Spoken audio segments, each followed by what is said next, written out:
J'ai eu l'occasion de pouvoir faire un projet de recherche au Qatar dans le cadre de la Convention cadre des Nations Unies sur les changements climatiques. C'est un bon amalgame entre une expérience terrain, une expérience académique et une expérience professionnelle.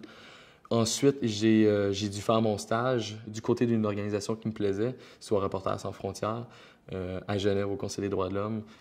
Mis à part le prestige, c'est sûr que c'est très intéressant de pouvoir être en contact avec l'ONU. C'est très formateur comme stage.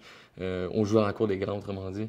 Et finalement, en fait, pour mon essai, on a développé ensemble l'idée de faire un documentaire, une thèse qui serait visuelle. On désire documenter un peu plus précisément la Corée du Nord, c'est-à-dire d'aller au-delà des stéréotypes, des idées reçues.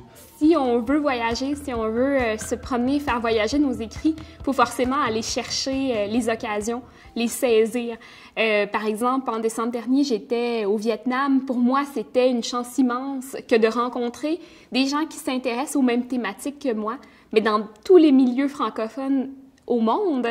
Pour moi, c'est une façon d'échanger, de permettre à d'autres de voir une autre phase du Québec, par exemple sur les sciences de l'éducation, de voir à quel point on peut trouver nous aussi des solutions. Je pars cet été pour aller présenter mes études de maîtrise. Je vais en Cracovie, en Pologne, pour présenter ça dans un congrès international.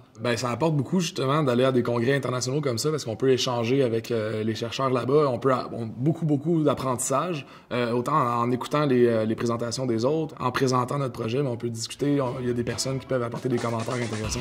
Donc, je suis allée à des conférences en Espagne, en Californie. Et lors des congrès, des conférences, c'est très impressionnant. Ça nous permet de présenter nos travaux et aussi de rencontrer des grands noms de la communauté scientifique.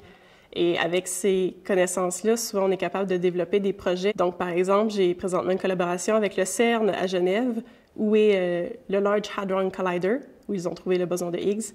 Et on travaille sur une collaboration pour développer les détecteurs de la nouvelle génération de collisionneurs.